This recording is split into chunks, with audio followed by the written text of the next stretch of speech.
Fabio Morazán se ha desplazado hasta la conferencia de prensa que se está brindando en este momento sobre los alcances logrados durante la reunión del Fondo Monetario Internacional y el gobierno.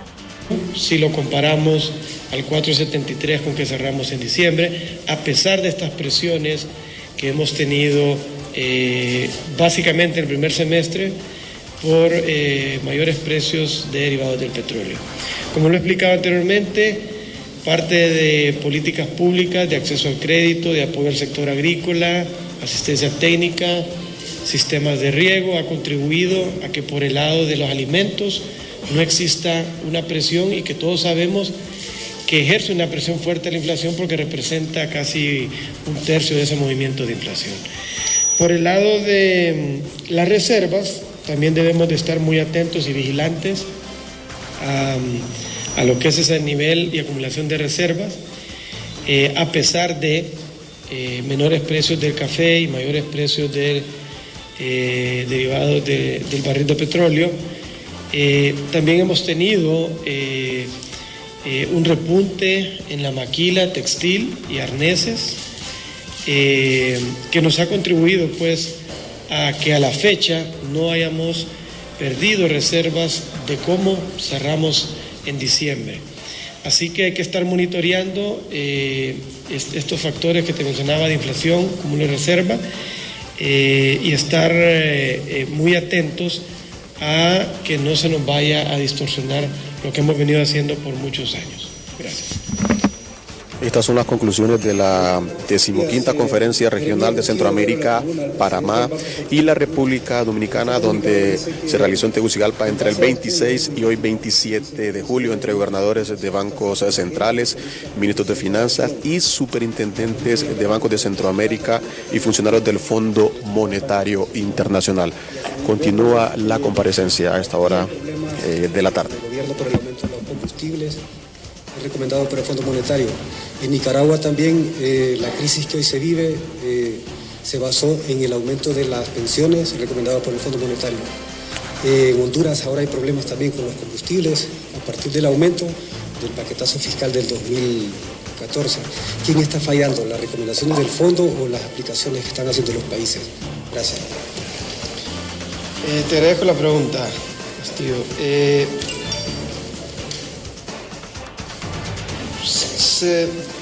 Tu primera pregunta, la respuesta se relaciona a lo que mencioné anteriormente.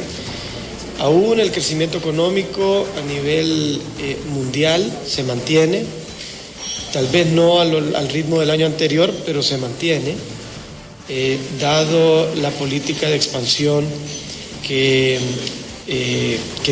tiene o que ha establecido Estados Unidos, nuestro principal socio comercial. Así que si Estados Unidos sigue con esas tasas de crecimiento, por supuesto que es una oportunidad que tiene Honduras. Sí hay que estar, como lo mencioné, monitoreando los precios del petróleo y el impacto que puede tener precisamente el crecimiento económico, que puede tener una disminución por el lado de mayores importaciones. Nuestra estimación en el programa monetario que se presentó a inicios de año estimaba un crecimiento de 3.8 y 4.2.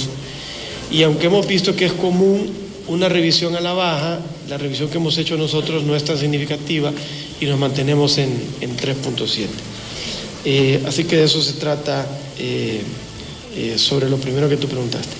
Lo segundo, tú me has escuchado desde que tuve la oportunidad de estar como ministro de Finanzas y ahora como presidente del Banco Central, de que las medidas que toma el gobierno de Honduras y que tomamos el año anterior fueron medidas incluso que en su momento no habían sido ni discutidas ni compartidas con equipo del FMI. Así que una de las características o bases de éxito de este programa es precisamente que salió de casa. Por supuesto, yo reconozco mucho que el acompañamiento del FMI ha sido muy provechoso. Yo entiendo cuando uno como autoridad repite las cosas buenas y los retos, se escucha, pero no cabe duda que cuando una entidad como el FMI te lo respalda, eso agrega valor, genera más confianza y eso es muy importante tanto para los inversionistas locales y extranjeros. Yo le llamo Castillo reforma fiscal más que paquetazo. Recuerda que sí, hubo ajuste de impuestos, pero también hubo control de exoneraciones y control del gasto.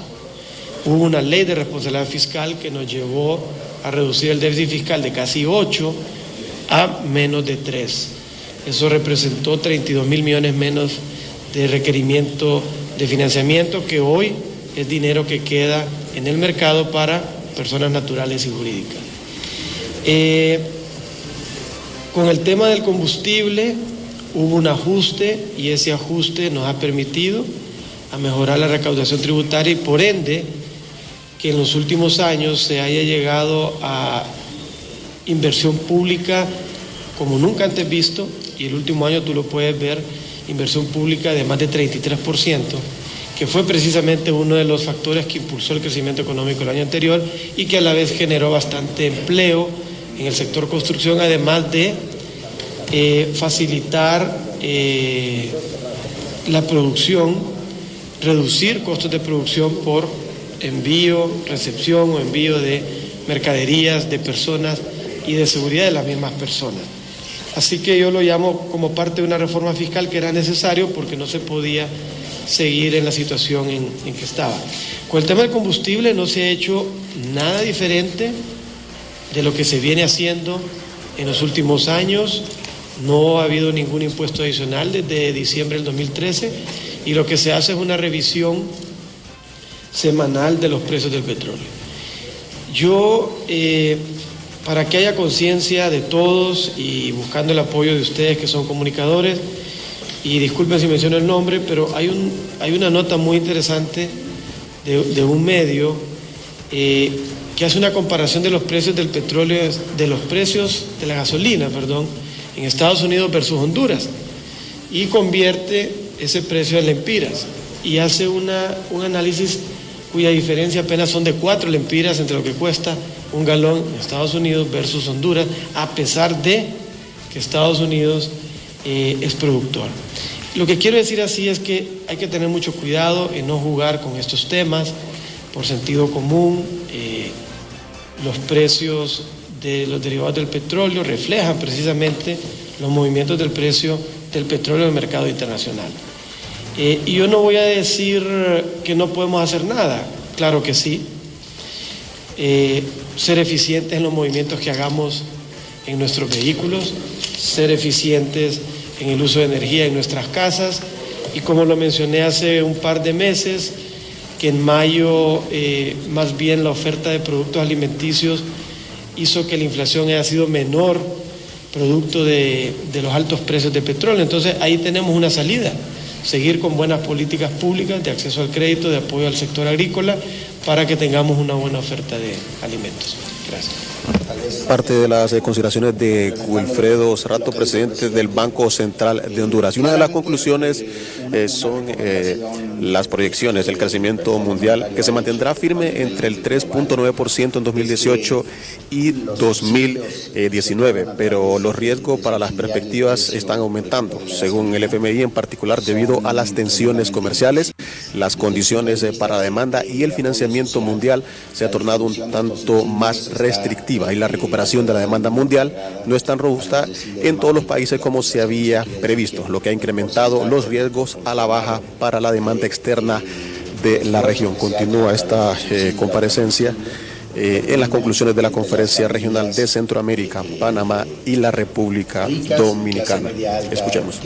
Entonces, en ese sentido, dentro de la recomendación de eliminar subsidios a la gasolina, por ejemplo, viene acompañado en muchos casos de encontrar otros vehículos para apoyar a la población de menores recursos de manera mucho más eficiente. Entonces, en ese sentido es usar vehículos mucho más efectivos para afectar directamente a los más necesitados. Como mencionaba el presidente, en caso de que exista un subsidio a la gasolina, el irlo eliminando gradualmente, etcétera, para ir utilizando los recursos que se usaban para apoyar ese bajo precio del combustible ya sea para infraestructura, que le mejore el transporte a la gente que de repente tiene que hacer una hora y media para ir a su trabajo. Si después de una obra de infraestructura ese tiempo de transporte se puede recortar a media hora, claramente beneficia de manera muy importante a aquellos sectores de la población que toman el transporte público. Lo mismo se puede decir de destinar esos recursos a mejorar la educación pública, a mejorar la educación primaria o a programas de transferencias directas a los sectores más pobres de la población. Entonces, estas recomendaciones y esos temas se tienen que ver de manera integral, y de manera integral es como se ha hecho principalmente nuestra recomendación. Un tema parecido es el tema de pensiones. Al final del día, nuestro análisis y la asesoría que hacen nuestros equipos es básicamente de estudiar la sostenibilidad financiera de los sistemas de pensiones. En la medida que la oferta de pensiones a la hora que los trabajadores se retiran no es consistente con las aportaciones que hace el sistema, ya sea viniendo del presupuesto público, de las contribuciones de los trabajadores o de las contribuciones de las empresas, esto quiere decir que en un momento en el futuro ese sistema no va a alcanzar para pagar las promesas de pensiones que tiene. Entonces, en algún momento en el tiempo hay que o disminuir beneficios, básicamente extendiendo la edad de retiro, disminuyendo la pensión, o incrementar aportaciones, ya sea viniendo del presupuesto, ya sea viniendo de los trabajadores o viniendo de las empresas. Encontrar exactamente la combinación de factores que logran esa estabilidad financiera de mediano plazo para que todos los trabajadores a la hora de retirarse puedan tener derecho a la pensión digna de la que se les ofreció cuando entraron a ese sistema de pensiones, es el reto de estas reformas a los sistemas de pensiones y es el reto de las sociedades de encontrar, digamos, los equilibrios que son socialmente óptimos. Pero las recomendaciones yo creo que son apropiadas y luego claramente también es el arte de la negociación entre los diferentes sectores de la población, encontrar el equilibrio justo para irlas implementando y básicamente implementándolas para tener un gasto público más efectivo en disminuir la riqueza, disminuir la pobreza, mejorar la distribución del ingreso y impactar de manera favorable a los que menos tienen. Y por otro lado, en la parte de pensiones, tener un sistema de pensiones que sea sostenible, y eso lo que quiere decir es que dentro de 10, 15, 20 años se le pueda pagar las pensiones a los trabajadores de hoy que se les está prometiendo. Un sistema de pensiones que promete pensiones que no pueden ser financiadas, al final del día va a terminar no ofreciendo los beneficios o no pudiendo pagar los beneficios que hoy prometió. Y eso también sería una cuestión que afectaría la distribución del ingreso, afectaría la pobreza, y en ese sentido sentimos que los países tienen que ir diseñando las soluciones a estos desequilibrios. Escuchábamos a Alejandro Werner, él es el presidente del Consejo Monetario Centroamericano, y es que una de las recomendaciones o una de las observaciones en cuanto a la situación política en Nicaragua y el actual confrontación o las protestas en nuestro país que repercute económicamente a ambos países centroamericanos. Así que continúa esta comparecencia en el marco de la conferencia regional para Centroamérica, Panamá y República Dominicana. Varias conclusiones por parte del Fondo Monetario Internacional que se desarrolló entre el 26 y hoy 27 de julio. Continuamos escuchando. Más o menos 8.000 taxis a $1.000, casi fueron $8 millones los que se invirtieron, más o menos 184 millones de lempiras. Y mira qué interesante, si hoy se le baja a 100 lempiras 23, ¿verdad? Estás en 77. Pero el galón de gasolina que cuesta 100 versus su equivalente en gas que cuesta casi 50, ahí más bien hay una rebaja de más de casi 50 lempiras. Además de que tú vienes a beneficiar precisamente a aquella persona que no cuenta con un vehículo y que utiliza el transporte público.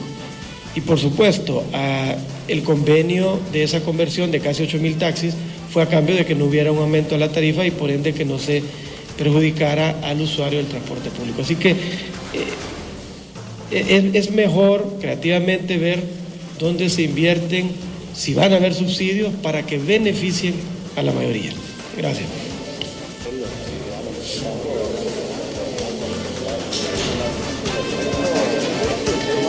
Dice que ya. Ani Castro, de la agencia EFE. Hablan sobre la reducción del déficit fiscal, pero también alertan sobre el aumento del endeudamiento. Me gustaría saber, el señor Werner, qué recomendaciones o qué medidas tomar para parar esto. Hoy en la conferencia se habló mucho de eso, y yo te diría que la mayoría de los países en la región están en una situación como la que tú describes. Por un lado, haciendo proyecciones para los próximos 5 o 10 años, de no irse tomando medidas, probablemente el cociente de deuda a producto vaya aumentando. Y eso, como todos sabemos, en el mediano plazo no es bueno. Por otro lado, muchos países de la región tienen niveles de deuda aún bajos y buenas condiciones de financiamiento.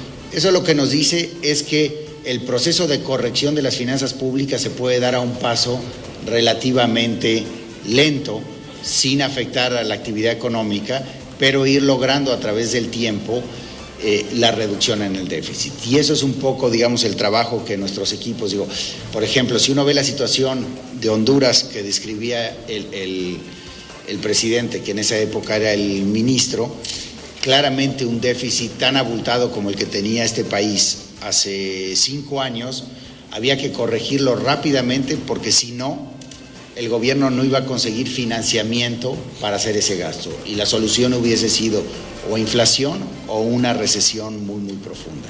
El haber actuado a tiempo evitó que se generaran esos problemas. Sin embargo, un país que tiene un déficit más moderado y baja deuda puede ir gradualmente corrigiendo sus finanzas públicas, haciéndolo de manera ordenada, para llegar en algunos años a un nivel estable de deuda. Y eso es un poco el diálogo que muchos de nuestros equipos tienen con los países de la región para alcanzar esa situación de corrección fiscal en un periodo de tiempo relativamente razonable, pero que además tenga el menor impacto sobre la actividad económica. Lo hemos dicho, obviamente, cuando estamos ahí en la región, el país que enfrenta un reto fiscal muy importante es Costa Rica. Tiene un déficit que se ha incrementado de manera importante y un nivel de deuda que en los últimos años ha crecido mucho, y por lo tanto yo te diría que es el país en la región que claramente donde se percibe una mayor urgencia en la corrección del déficit fiscal. Buenas tardes, les saluda el periodista Juan Carlos Funes de Radio Cadena Voces. Usted en su informe mencionaba, señor Werner, el robusto crecimiento de Estados Unidos y lo de las mayores remesas. De toda la región centroamericana, ¿cuál es el país donde más impacto hay en esto del envío de remesas? Si tienen algunos indicadores puntuales. Yo diría que a veces depende, obviamente hay países que tienen una dependencia mayor de las remesas que otras, pero las remesas sí, desde los últimos 24 meses en general han estado creciendo de manera importante para todos los países del Triángulo Norte, y han tenido un impacto importante en la economía. Y por otro lado, la recuperación y la aceleración de la economía de Estados Unidos de este año va a continuar siendo un factor favorable para la región, ¿no? Entonces, realmente en términos de crecimiento vemos algunos factores domésticos que han impactado el crecimiento en algunas economías, como comentaba en una de las primeras preguntas, pero como dije, el entorno externo es favorable para Centroamérica, y hay que aprovechar esta situación favorable para seguir tomando las medidas para fortalecer las economías de la región, llevar a cabo las reformas estructurales que aumenten la competitividad, y un tema crucial obviamente debe de ser el combate al crimen. Obviamente hemos visto en este país acciones decididas que han tenido efectos importantes, pero también es otro factor considerable que limita la inversión en la región. Buen día, Nelson Lanza de TN5. Don Alejandro, así como don Wilfredo, si me pueden decir algo en relación a estas correcciones fiscales que se hacen año con año en todos los países, pero cuándo esta corrección va a beneficiar a las personas que menos recursos tienen, porque también son las que son más sometidas con estas correcciones que se van haciendo anualmente y que la pobreza más bien se está incrementando. Yo diría, por ejemplo, digamos, si vemos el caso de Honduras, lo que hemos visto en los últimos años es un crecimiento importante en el crecimiento económico. Esta aceleración del crecimiento económico ha venido de la mano de una aceleración de la creación de empleos.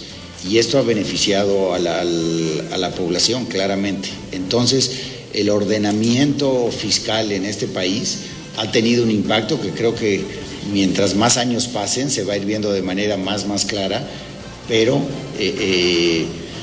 es totalmente perceptible en la mayor tasa de crecimiento que se ha visto en este país en los últimos 3 años y la mayor creación de empleos que ha estado acompañando a esa mayor tasa de crecimiento económico.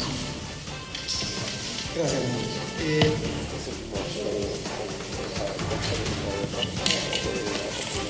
Honduras inició el 2014 con una inflación de un poco más arriba de 5, aprovechando, por supuesto, factores externos positivos, pero haciendo la tarea en casa, se logró reducir la inflación en 2 algo y después 3 algo.